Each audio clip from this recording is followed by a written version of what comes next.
하모니 코린, 덱스 셰퍼드, 밥캣 골드스웨이트 같은 유명 인사들이 왜 심야 TV쇼에서 금지당했는지 궁금한 적 있나요? 끝까지 시청하세요.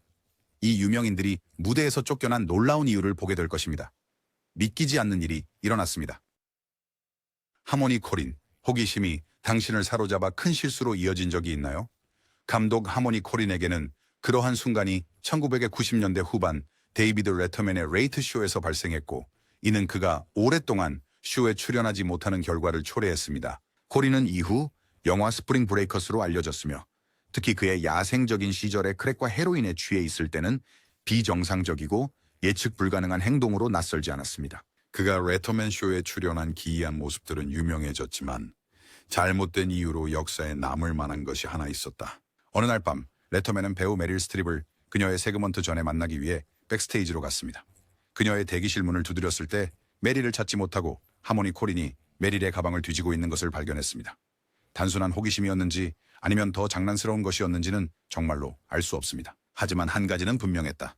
레터맨은 용납하지 않았다. 그는 코린에게 멈추고 모든 것을 가방에 다시 넣고 나가라고 빠르게 말했다.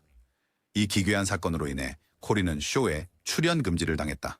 2013년 코린의 친구인 제임스 프랑코가 쇼에 출연했을 때 레터맨은 마침내 그 금지의 이유를 이야기했습니다. 그는 코린이 스트립의 대기실에 있는 것을 발견하고 얼마나 놀랐는지, 그리고 그를 내보낼 수밖에 없었는지 설명했습니다. 그러나 코린은 그것을 조금 다르게 기억했습니다. 그는 금지된 이유가 메릴 스트립을 무대 뒤에서 밀쳤기 때문이라고 주장했지만 레터맨은 사실 가방 사건 때문이라고 분명히 했습니다. 하지만 여기서 반전이 있습니다. 시간이 지나면서 코린은 술을 끊었고, 시간이 지나면서 레터맨은 그를 용서했습니다. 금지가 해제되었고 코린은 다시 쇼에 초대되었습니다. 덱스 셰퍼드. 호텔방에서 일어났는데 전날 밤에 무슨 일이 있었는지 전혀 기억나지 않는 상황을 상상해보세요. 그리고 바로 라이브 TV에 출연해야 합니다. 바로 그런 일이 2004년에 덱스 셰퍼드에게 일어났고, 그가 공유한 이야기는 잊을 수 없습니다. 덱스는 항상 과거의 약물과 알코올 문제에 대해 솔직했습니다. 그의 인생에서 가장 미친 순간 중 하나는 코난 오브라이언의 레이트 나이트에 출연했을 때 발생했습니다. 그는 나중에 이 놀라운 이야기를 블레이크 그리핀의 팟캐스트 더 퓨르츠 오브 헬시니스에서 말했습니다. 인터뷰 전에 덱스는 쇼팀과 사전 인터뷰를 했지만 음주로 인해 기억을 잃은 상태였습니다. 혼란스러운 상태로 호텔방에서 깨어났는데 호텔 보안 요원이 그를 흔들고 있었습니다. 잠에서 깼다. 그의 옆에는 낯선 사람이 누워있었고, 낯선 사람인지 혹은 덱스인지가 침대에 소변을 본 상태였다. 전날 밤에 무슨 일이 있었는지 기억이 전혀 없었다. 인터뷰까지 겨우 20분밖에 남지 않았는데 덱스는 무엇에 대해 이야기해야 할지 전혀 몰랐다. 그는 자신이 말해야 할 이야기를 기억할 수 없었다. 그가 레이트 나이트 세트에 도착했을 때 코난이 그에게 이 이야기들에 대해 물어보기 시작했지만 덱스는 당황했다. 그는 코난이 무슨 말을 하는지 전혀 몰랐다. 인터뷰 도중 닥스가 실수로 커피 테이블을 부수면서 상황은 더욱 악화되었습니다. 그 모든 상황은 재앙이었습니다. 그 후 닥스는 몇 년 동안 쇼에 출연 금지되었습니다. 몇 년 후 닥스가 술을 끊고 나서 코난에게 돌아와 커피 테이블 사건을 언급했습니다. 코난은 웃으면서 말했습니다. 우리 스테이더 사모에는 저 있으니 걱정하지 마세요. 모두 용서되었습니다. 밥캣 골드스웨이트. 특별한 유머 감각을 가진 코미디언이 생방송 TV 인터뷰 중에 자신의 의자를 불태우기로 결정하면 어떤 일이 벌어질까요? 1994년에 밥캣 골드스웨이트는 자신의 투나잇 쇼 출연을 어느 누구도 잊을 수 없는 불타는 혼란으로 만들었습니다. 잊지 마세요. 골드스웨이트는 제이 레노와 함께하는 투나잇 쇼에 초대받았지만 그냥 앉아서 대화를 나누는 대신 그는 이를 다른 차원으로 가져가기로 결정했습니다. 극단적이었다. 쇼 중간에 의자가 라이터 액체로 적셔진 후 불길이 일었다. 무작위한 폭발이 아니었다. 밥캣은 라이터와 라이터 액체를 소매에 숨기며 신중하게 계획했다. 불이 번지기 시작하자 제이 레노와 게스트 로렌 허트는 빠르게 반응하여 컵으로 불을 껐다. 무리였습니다. 하지만 피해는 이미 발생했습니다. 레노는 당연히 화가 났고 보브캣은 그 쇼에서 금지된 것만이 아니었습니다. 그는 투나잇 쇼 역사상 처음으로 형사 고발을 당한 게스트가 되었습니다. 구체적으로 방화였죠. 골드스웨이트는 벌금으로 $3,880를 물었고 일부는 NBC에 타버린 의자를 교체하는 데 사용되었습니다. 게다가 그는 그 장난에 대한 화해로 화재 안전 공익 광고를 촬영해야 했습니다. 모든 일이 있었음에도 불구하고 밥캣은 자신이 방화범이 아니라고 주장했습니다. 1996년 인터뷰에서 그는 나는 방화범이 아닙니다. 나는 풍자가입니다. 방화범이었다면 투나잇 쇼에서 성적으로 흥분했을 것입니다. 대신 나머지 미국인들처럼 지루해하고 있었습니다. 라고 설명했습니다. 그의 장난은 심각한 결과를 초래했지만 또한 밥캣의 투나잇 쇼 출연을 역사적으로 만들었습니다. 게리 부시. 누군가가 완전히 당신의 개인 공간을 침범하고 그것이 완전히 정상인 것처럼 행동한 적이 있나요? 글쎄요. 2001년에 그 배우 게리 부시가 하워드 스턴 쇼에 출연했을 때 하워드 스턴과 그의 공동 진행자인 로빈 퀴버스에게 정확히 그런 일이 일어났습니다. 부시 씨는 예측할 수 없고 거친 행동으로 유명한데 쇼에 나타나자마자 개인 공간의 모든 규칙을 깨버렸습니다. 갑자기 경고 없이 로빈 퀴버스를 거대한 곰 같은 포옹으로 들어올려 스튜디오에 있던 모두를 놀라게 했습니다. 하지만 그것이 끝이 아니었습니다. 그 후 뷰시는 스턴에게로 관심을 돌려 스튜디오를 돌아다니며 그를 땅에 넘어뜨리려고 하였습니다. 그것은 혼란스럽고 재미있었으며 동시에 약간 불편했습니다. 우시가 나중에 그의 이당한 행동에 대해 질문을 받았을 때 그는 그것에 대한 완전한 책임을 지지 않았다. 대신 그는 그것이 그의 많은 성격 중 하나가 작용한 것이라고 주장했다. 그는 강하는 한이어 13개의 다른 성격 부분이 있습니다.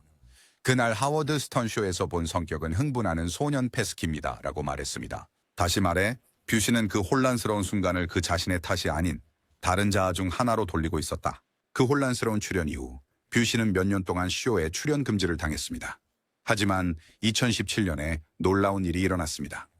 그는 라디오 전용 인터뷰로 스턴의 쇼에 복귀했으며 이번에는 훨씬 차분했습니다. 이전의 격렬한 만남에도 불구하고 뷰시의 예측 불가능한 성격은 항상 드러나 있었습니다. 2001년에 그의 출연은 하워드 스턴 쇼에서 가장 화제가 된 순간 중 하나가 되었으며 게리 뷰시가 얼마나 예측 불가능하고 거칠 수 있는지를 보여주었고 단순한 인터뷰가 어떻게 순식간에 완전한 서커스로 변할 수 있는지를 보여주었습니다. 휴 그랜트, 누군가를 홍보하러 나왔지만 모든 것을 불편하게 만든 손님을 맞이한 적이 있나요? 2012년에 존 스튜어트는 데일리 쇼에서 가장 싫어했던 손님을 공유했는데 그 답은 놀라울 수 있습니다. 배우 휴 그랜트였습니다. 스튜어트는 스티븐 콜베어에게 유명 인사부터 독재자까지 다양한 인물을 초대했지만 그랜트는 모든 잘못된 이유로 눈에 띄었다고 말했다. 스튜어트에 따르면 그랜트는 대부분의 시간을 제작진에게 불평하며 더 나은 일을 할 수 있다는 듯이 행동했다고 한다. 스튜어트가 그랜트의 영화 Did You Hear About the Morgans? 의 홍보 영상을 틀었을 때 상황은 더욱 악화되었습니다. 이 영상은 그랜트의 홍보 대행사가 제공한 것이었습니다. 그랜트는 영상 선택에 불만이 있었고 이에 대해 불평했습니다. 스튜어트는 거리낌 없이 날카롭게 응수했다. 그럼 더 나은 영화나 만들어. 그는 또한 그랜트를 다시는 쇼에 초대하지 않겠다라고 분명히 했다. 스튜어트의 발언이 공개된 후 휴 그랜트는 트윗에서 반응했다. 그가 결국 내 아내 걔가 05년의 TV 프로듀서들과의 관계를 망쳤네요. 용서할 수 없죠. 제이 스튜어트가 나에게 제대로 힘을 준 것이 맞습니다. 이 교환은 심야 TV 역사에서 기억에 남는 순간이 되었으며 스튜어트의 어려운 게스트에 대한 솔직함과 그랜트의 드문 자기 반성의 순간을 보여주었습니다.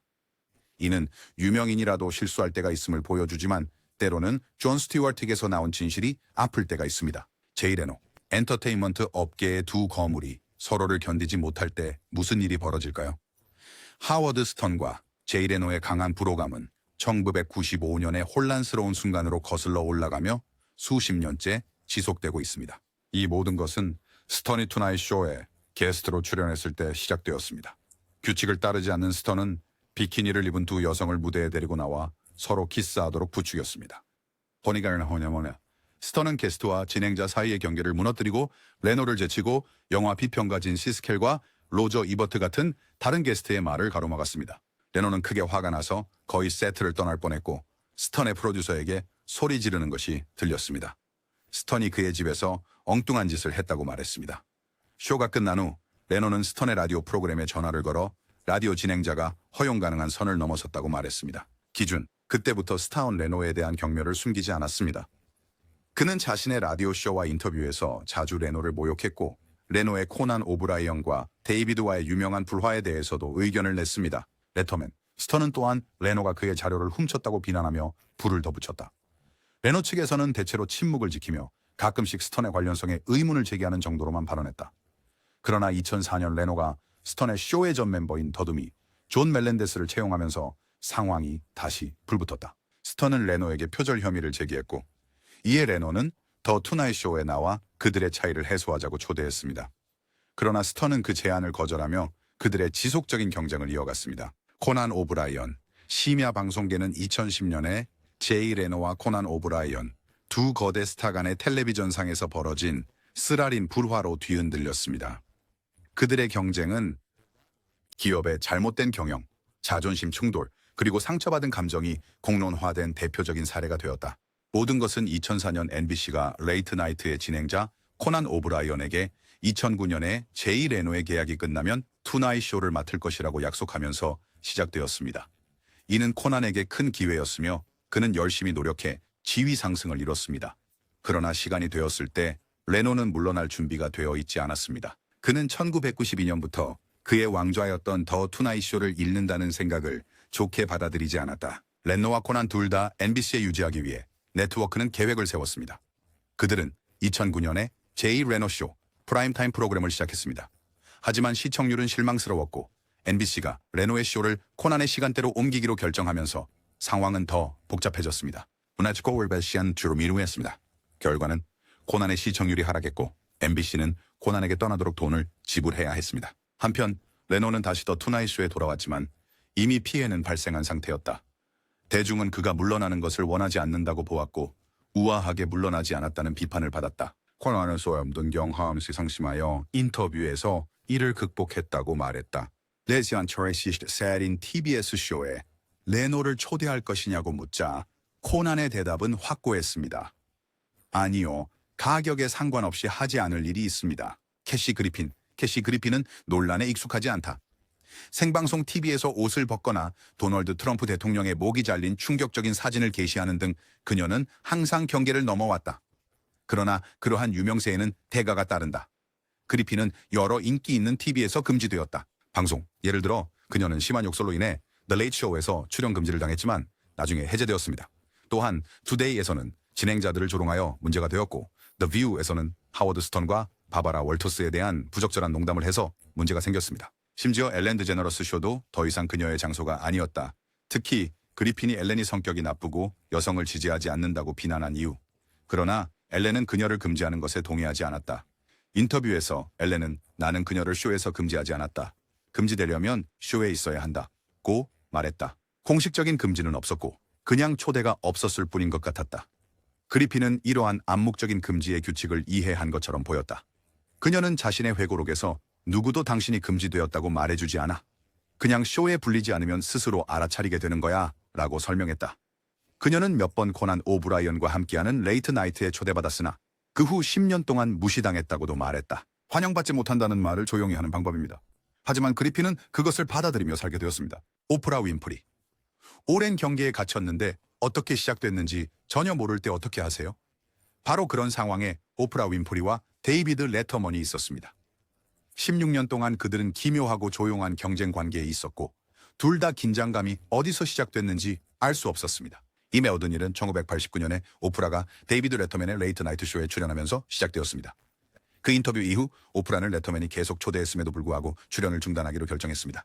그러나 오프라도 데이비드도 어떤 잘못이 있었는지 설명할 수 없었습니다. 2005년 오프라는 결국 오랜 갈등을 해소하기 위해 레터맨의 쇼에 다시 출연했지만 갈등의 원인은 여전히 불분명했습니다. 오프라가 그에게 물었습니다. 무슨 일이 있었는지 말씀해 주시겠어요? 저는 단 한 번도 당신과 불화를 가진 적이 없습니다. 레터맨도 혼란스러워 보였습니다. 그러나 2010년 존 스튜어트와의 인터뷰 중에 레세터맨은 시나리오를 공유했습니다. 그는 포로의 점심 사건 때문에 자신을 싫어했을지도 모른다고 믿었습니다. 그들이 둘 다 휴가 중일 때 레터맨은 오프라가 같은 레스토랑에서 식사하는 것을 보고 웨이터에게 오프라가 그의 식사를 계산할 것이라고 말했습니다. 이것이 오프라를 화나게 했고 많은 사람들은 이것이 그들의 불편한 관계의 원인일 수 있다고 생각했습니다. 그들의 불화는 2013년이 되어서야 진정으로 끝난 것처럼 하여 있어 비타라이. 오프라의 넥스트 챕터에서 오프라는 레터맨의 쇼에 오랫동안 출연하지 않은 이유를 설명했습니다. 그녀는 레이트 나이트에 첫 출연했을 때 끔찍한 경험이었음을 공유했습니다. 관객이 시끄러웠고 어떤 사람은 계속 잡아 데이브라고 소리쳤습니다. 오프라는 불편함을 느꼈고 레터맨이 혼란을 부추기고 있다고 생각했습니다. 그녀는 다시 그런 일을 겪고 싶지 않았기 때문에 멀리했습니다. 결국 오프라와 레터맨은 오해를 풀고 이 모든 해 동안의 불가사의한 불화를 끝냈다. 비비카 아폭스, 대화가 완전히 탈선해서 그냥 자리를 떠나야 했던 적 있나요? 그게 바로 이비카 어폭스와 지미 키멜 사이에서 2005년 지미 키멜 라이브에 출연했을 때 일어난 일이었습니다. 인터뷰는 키멜이 폭스의 인상적인 이력서를 나열하며 소개했을 때부터 순조롭지 않았습니다. Currently recording out 그보르다잉, 내가 다른 과서라니까 스타전스의 델로리 라는 길이었습니다. 데모리 나오이지 않았습니다. 폭스가 홍보 중인 평생 영화 미싱과 잘 어울렸다. 그녀는 친구 스타 존스를 조롱한 농담이 전혀 재미있지 않았다. 폭스는 바로 킴멜에게 웃기지 않았다고 말했다. 킴멜은 분위기를 풀어보려 하며 양쪽 다 그래요. 이걸 성공시키고 싶어요. 라고 응수했다. 하지만 킴멜은 계속해서 존스를 언급하여 상황을 더 악화시켰다. 화를 참지 못한 폭스는 자리에 일어나 세트를 떠나버렸고 킴멜은 빈 의자와 어색한 침묵만 남았다. 그 사건은 최소한의 말로도 불편했고 몇 년이 지난 후에도 킴멜은 잊지 못했다. 그는 다시는 초대하지 않을 유일한 게스트로 폭스를 지목하기도 했다. 단순한 농담으로 시작된 것이 아마도 둘 다 잊고 싶어 할 순간으로 변했다. 때때로 가벼운 유머로 시작한 것이 아무도 예상하지 못한 어색한 대립으로 빠르게 바뀔 수 있다. 마돈나, 대중의 주목을 받는 사람과 오랜 갈등을 겪고 있는데 한쪽은 왜 긴장감이 존재하는지조차 모른다고 상상해보세요. 그런 일이 피어스 모건과 마돈나 사이에서 일어나 미디어에서 알상하고 일방적인 갈등이 벌어졌다. 피어스 모건은 마돈나에 대한 자신의 감정을 숨기지 않았습니다. 그는 여러 차례 자신의 CNN쇼 피어스 모건 투나잇에 그녀가 출연할 수 없다고 분명히 했습니다. 설명을 요청받았을 때 그들의 이야기 중 몇 가지 이상한 이야기를 공유했습니다. 과거, 모건에 따르면 그는 마돈나와 절대 잘 지내지 못했다라고 하는데 몇 가지 이상한 사건들을 지적한다. 90년대 런던에서의 빵 던지기 사건, 칸 영화제에서의 호텔 조우, 그리고 그녀의 전 남편 가이 리치가 소유한 펍에서의 의견 충돌이 그것이다. 모건의 형제가 그곳에서 일했다. 마돈나는 금지 조치에 대해 아무런 반응도 보이지 않고 침묵을 지켰지만 모건은 그녀를 비판하는 것을 멈추지 않았습니다. 그는 그녀를 TV에는 너무 비건이라며 레이디 가가와 인터뷰할 수 있는 상황에서 마돈나와 이야기할 이유가 없다라고 말했습니다. 마돈나가 새 앨범 홍보에 대해 트윗을 했을 때 모건은 다시 한번 그녀가 여전히 그의 쇼에 출연 금지라는 것을 상기시켰습니다. 마돈나의 매니저가 모건 팀에서 마돈나에게 출연을 요청한 이메일 사진을 게시하면서 갈등은 또 다른 국면을 맞았습니다. 모건은 빠르게 설명했는데 그 초대는 미국 쇼가 아닌 영국 쇼를 위한 것이라고 했습니다. 하지만 결국 모건은 마돈나가 두 쇼 모두에 출연 금지되었다는 것을 분명히 했습니다. 몇 마디의 과격한 말로 시작된 일이 피어스 모건과 마돈나 사이의 이상한 공방전으로 변했고 모건은 마돈나를 좋아하지 않는다는 것을 명백히 했습니다. 빌 힉스, 코미디언이 주요 TV 프로그램에서 금지되려면 무엇이 필요할까요? 빌 힉스에게는 그의 대담하고 경계를 넘는 유머가 방송에서 논란이 될 정도로 받아들여졌습니다. 1984년에서 1993년 사이에 힉스는 레이트 나이트 윗 데이비드 레터맨의 11번의 기억에 남는 출연을 했지만 1993년에 새로 옮겨진 레이트 쇼에 출연했을 때 그의 12번째 공연은 CBS가 방송하기에 너무 과하다고 여겨졌습니다. 관객과 레터맨 모두에게 긍정적인 반응을 받았음에도 불구하고 힉스의 연기는 쇼에서 잘리고 다른 코미디언으로 대체되었습니다. 이유는 CBS는 그의 내용이 황금 시간대 텔레비전에 너무 논란이 될 수 있다고 느꼈습니다. 힉스는 항상 코미디가 현상을 도전해야 한다고 믿었습니다. 그는 종종 사회에 질문을 던지며 불편한 진실을 말해야 하는 사람으로 자신을 보았습니다. 규범, 그날 밤, 그는 프로라이프, 이스터버니, 심지어 십자가와 같은 금기 주제에 대한 농담을 했습니다. 그가 가장 기억에 남는 대사는 기독교인들이 십자가를 착용하는 것에 관한 것이었는데 예수가 다시 돌아와 사람들이 여전히 그것을 착용하고 있는 모습을 보고 싶어 할지 질문했습니다. 그는 농담했다. 아마 그래서 아직 나타나지 않은 걸지도 몰라요. 토끼로 돌아갈게요. 당시 힉스는 췌장암 진단을 받았다는 사실을 공유하지 않았고 이는 1994년에 그의 생명을 앗아가게 됩니다. 그의 공연이 편집된 결정은 CBS가 쇼 제작자들을 비난하며 축소되었습니다. 그러나 2009년에 힉스가 사망한 이후 몇 년이 지나 레터맨은 그의 어머니 메리를 레이트 쇼에 초대하여 마침내 그 악명 높은 세트를 방송했습니다. 희극에서 강력한 순간이었고 힉스에겐 마땅한 인정을 주었습니다. 그의 유머는 단지 웃음만을 위한 것이 아니었습니다. 그것은 사람들에게 다르게 생각하도록 도전하는 것이었고 그것이 아무리 논란이 되더라도 말입니다. 켈시, 그래머, 유명인이 작은 실수로 TV 세트를 떠나는 것을 본 적이 있나요? 바로 그 일이 2012년 켈시 그래머가 피어스 모건 투나잇에 출연했을 때 일어났습니다. 그래머는 한 가지 요청과 함께 쇼에 출연했습니다. 전 아내인 카밀 그래머 메이어의 사진을 보여주지 말아달라는 것이었습니다. 그는 세 번째 아내와의 쓰라린 이혼에 대해서는 이야기할 의향이 있었지만 과거 결혼과 관련된 것은 언급되기를 원치 않았습니다. 그러나 쇼의 오프닝 크레딧에 카밀의 사진이 나타나자 그래머는 즉시 화가 났습니다. 그는 일어나 인터뷰가 시작되기 직전에 세트를 떠났습니다. 피어스 피어스 모건은 깜짝 놀랐습니다. 그는 트윗에 켈시 그래머가 우리 쇼의 오프닝에서 그의 전아내 카밀의 사진을 보고 달아났습니다. 놀라운 일이군요. 이런 일은 처음입니다. 라고 썼습니다. 개인적으로 켈시 그래머를 좋아하지만 이것은 충격적으로 비전문적인 행동이었다. 나는 그의 전처에 대해 언급할 생각도 없었다. 이에 대해 그래머의 대변인 스탠 로젠필드는 배우를 옹호하며 이렇게 말했다. 그는 할리우드 리포터에 피어스는 켈시에게 한 일을 책임져야 한다. 이를 책임이라 부릅니다. 라고 말했다. 모건은 굴하지 않고 그래머의 출연을 금지한다고 발표했습니다. 하지만 그래머는 화해에 관심이 없는 듯 보였고 로젠필드는 우리는 이미 성명을 발표했으며 이 교환에 관여하지 않겠다고 덧붙였습니다. 제키 메이슨. 코미디언의 경력을 거의 끝낼 뻔한 작은 실수가 어떤 것인지 궁금한 적이 있나요? 바로 그런 일이 1964년 에드 설리번 쇼에서 제키 메이슨에게 일어났습니다. 메이슨은 이미 쇼에서의 출연으로 큰 주목을 받았지만 한 공연 도중 상황이 잘못되었습니다. 무대에 있던 동안 메이슨은 무대 밖에 있는 에드 설리번이 두 손가락으로 제스처를 하며 메이슨에게 시간이 2분 남았다는 신호를 보내는 것을 보았다. 쇼는 린든 존슨 대통령 연설을 위해 단축되고 있었습니다. 이에 대응해 메이슨은 엄지와 검지로 설리반을 장난스럽게 가리켰습니다. 불행히도 설리반의 시점에서 그것은 메이슨이 그에게 욕을 하는 것처럼 보였습니다. 분한대 설리반은 메이슨을 쇼스벤 금요로서 6번째도 외정된 출연 계약을 취소했습니다.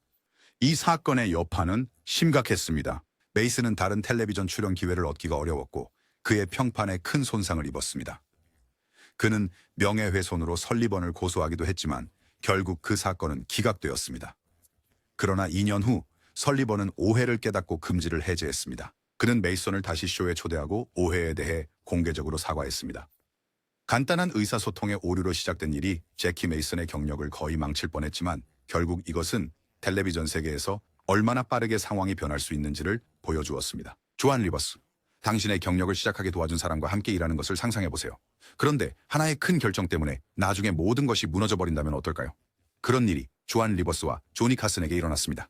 리버스가 코미디를 시작했을 때 그녀는 남성 위주의 업계에서 큰 기회를 얻기 위해 열심히 싸우고 있었습니다. 카슨의 투나잇 쇼는 코미디언들에게 큰 변화를 가져왔고 리버스가 쇼에 출연한 후 그녀는 빠르게 하루아침에 성공을 거뒀습니다. 그녀는 심지어 정규 출연자가 되어 거의 100번 출연하고 카슨이 자리를 비웠을 때 종종 게스트 진행자로 참여했습니다. 그녀는 자신의 경력을 높여준 건 카슨 덕분이라며 카슨에게 충실을 다했고 다른 제안들을 거절했습니다. 하지만 80년대 중반이 되면서 상황이 변했습니다.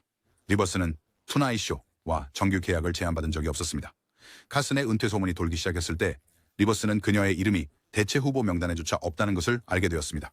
소외감을 느낀 리버스는 과감한 결정을 내렸습니다. 그녀는 자신의 심야 프로그램을 진행하기 위해 폭스와 계약을 체결했습니다. 리버스는 처음에 카슨에게 새 쇼를 비밀로 하고 싶어 했습니다. 카슨과의 문제가 있을 것을 알았기 때문입니다. 소식이 퍼지자 그녀는 설명하려고 전화를 걸었지만 카슨은 매번 전화를 끊었습니다. 카슨은 그녀가 절대 전화하지 않았다고 주장했습니다. 리버스는 투나잇 쇼에서 영구적으로 출연 금지되었고 그녀에게 상황은 더 어려워졌다. 만약 누군가가 그녀의 새로운 쇼인 레이트 쇼에 출연하면 카슨의 쇼에서도 출연 금지될 위험이 있었다. 리버스는 자신의 회고록에서 그 결과에 대한 감정을 공유했습니다. 그녀는 멘토이자 친한 친구였던 카슨이 그녀를 자신의 소유물로 여긴다고 믿었습니다. 그녀는 그가 자신을 위해 많은 일을 한 후에 여성이 자신과 경쟁하는 것을 좋아하지 않았다고 느꼈습니다. 그녀는 나는 그가 정말로 여성이기 때문에 내가 그의 것이라고 그를 떠나지 않을 거라고 느꼈다고 생각한다. 라고 썼다. 리버스와 카슨은 2005년에 그가 세상을 떠나기 전까지 다시는 말하지 않았습니다. 제이 레노가 투나잇 쇼를 인수했을 때도 그는 카슨의 뜻을 존중하여 리버스를 출연 금지시켰습니다. 하지만 몇 년 후 지미 펠런이 호스트로 첫 방송을 하던 날 리버스는 다시 쇼에 등장했습니다. 그녀는 불과 6개월 후에 세상을 떠났지만 그녀는 잊혀지지 않을 강인함과 코미디의 유산을 남겼습니다. 마틴 로렌스, 코미디언이 경계를 조금 넘으면 어떻게 될까요? 마틴 로렌스에게는 그것이 세터데이 나이트 라이브 출연 금지를 의미했습니다. 1994년 특유의 에너지로 SNL을 진행한 로렌스는 과감한 유머와 대담한 코미디 스타일로 유명했습니다. 그러나 오프닝 독백 중에 준비된 농담을 유지하는 대신 예상치 못한 수위를 넘나드는 즉흥적인 발언으로 나아갔습니다. 예의 있게 말하자면 여성의 신체 내부 작용에 대한 것이었습니다. 그 내용이 너무 지나치고 저속해서 SNL의 제작진, 특히 총괄 프로듀서 론 니콜스는 충격을 받았다. 그 공연은 너무 부적절해서 에피소드의 모든 재방송에서 완전히 삭제되었고 로렌스는 다시는 그 쇼의 진행을 맡지 못하게 되었다. 평소 거침없기로 인정받던 그의 유머는 마침내 SNL이 용납할 수 없는 선을 넘은 것이었다. 빈스본, 때때로 한순간이 우리가 예상하는 것보다 훨씬 큰 영향을 미칠 수 있습니다. 특히 영화 홍보의 세계에서는 그렇습니다. 2011년에 빈스본은 더 딜레마 예고편에서 전기차에 대한 겉보기엔 무해한 농담이 큰 논란을 불러일으킨 후 이 교훈을 힘들게 배웠습니다. 농담은 전기차의 조용한 소리에 대한 유머러스한 비판으로 의도되었으나 많은 사람들에게는 동성애 혐오로 해석되면서 전개가 달라졌다. 개인적으로는 개와 말하다 고바와가의 시도를 못하다. 이는 많은 시청자들, 특히 LGBTQ+ 권리를 옹호하는 사람들의 심기를 건드렸습니다. 이 발언의 문제를 제기한 사람 중 한 명은 다름 아닌 엘렌 드제너러스였습니다. 성소수자 단체의 강력한 옹호자인 엘렌은 그 농담이 전혀 웃기지 않았습니다. 그녀는 트위터에 분노를 표명하며 그 발언이 민감하지 않다고 지적했습니다. 과감한 조치로 엘렌은 그의 논란적인 발언에 대응하여 자신의 인기 토크쇼인 엘렌 디제너러스 쇼에 빈스 본의 출연을 금지하기로 결정했습니다. 그 농담에 대한 반발은 신속하고 강경했다. 사건의 소식이 퍼지면서 많은 사람들이 딜레마를 보이콧하기 시작했다. 케빈 제임스와 제니퍼 코넬리가 출연한 이 영화는 이미 엇갈린 평가를 받았었는데 이번 논란은 부정적인 관심을 더했다. 그 결과 더 딜레마는 박스 오피스에서 실패했고 재미있고 가벼운 코미디로 예상되었던 영화가 원치 않는 비판의 중심이 되었습니다. 그러나 시간은 상처를 치유하는 법이 있어 영구적인 균열처럼 보였던 것이 결국 화해의 이야기로 변했습니다. 이콘nen이 배운 친연은 엉은 옷을 보는 레이치얼을 했고 디템 선수와 농담과 개영화가 대해 솔직한 대화를 나눌 수 있었습니다. 보는 실수를 인정하고 피해를 준 것에 대해 유감을 표명했으며 앨런은 그의 사과를 너그러이 받아들였습니다. 그들은 결국 관계를 회복했고 2015년에 빈스 본은 다시 한번 엘렌 디제너러스 쇼에 출연하여 가장 어색한 상황도 겸손과 이해로 해결될 수 있음을 보여주었습니다. 스티븐 시걸, 그동안 세터데이 나이트 라이브 프로듀서론의 눈에 가장 최악의 악당으로 불린 셀럽이 누구인지 궁금해 본 적 있나요? 순네스건, 이미 성신호 wil릭 할 수도 있습니다. 스우트한 시걸, 술 실력과 터프가이 이미지로 알려진 시걸은 SNL을 주최했습니다. 1991년, 그러나 강인한 외모 뒤에는 에피소드 제작 중 출연진과 스태프 모두를 힘들게 하는 사람이 있었다. 상황이 너무 나빠서 한때 스태프들은 진행자를 없이 쇼를 진행하는 것을 진지하게 고려하기도 했다. 무엇이 세갈의 행동을 그렇게 다루기 어렵게 만들었을까? 우선 그는 엄청난 자존심을 가진 것으로 알려졌고 리허설 과정에서의 태도는 전혀 프로답지 않았습니다. 그는 캐스트와 스태프를 좋지 않게 대하며 특별 대우를 요구하고 무리한 요청을 했습니다. 그의 행동은 너무 이상하고 불쾌하여 스튜디오에 긴장감을 조성했고 많은 사람들이 그를 신경 쓰며 행동하게 되었습니다. 세가리 세트장에서 가장 악명 높았던 부분 중 하나는 SNL의 일반적인 리허설 과정에 참여하기를 거부한 것이었습니다. 캐스트와 리허설을 하기보다는 그는 자신의 방식대로 모든 것을 하기를 고집했다. 그는 심지어 자기 스케치에 대해 불평하며 쇼를 성공시키기 위해 많은 노력을 기울인 작가들과 팀에 대한 존경심이 거의 없었다. 그의 비협조적인 태도로 인해 그는 쇼의 운영에 관심이 없는 것처럼 느껴졌다. 매끄럽게 늘어나는 좌절감에도 불구하고 SNL 팀은 이를 뚫고 생방송까지 이끌어냈습니다. 그러나 에피소드가 끝날 즈음 시게일은 다리를 불태웠다는 것이 분명했습니다. 그의 행동은 너무나 비전문적이고 무례해서 로런 마이클스의 개인 최악 명단에 오르게 되었습니다. 목록, 그 끔찍한 에피소드 후 세이걸은 공식적으로 세터데이 나이트 라이브에 출연 금지되었습니다. 화면 속 강한 남자의 명성은 화면 밖 행동으로 가려졌고 SNL은 그와 다시는 아무 관계도 맺고 싶지 않다는 것을 분명히 했습니다. 세갈의 에피소드는 SNL 역사상 가장 악명 높은 에피소드 중 하나로 남아 있습니다. 농담이나 연극 때문이 아니라 그 에피소드를 둘러싼 혼란과 좌절 때문입니다.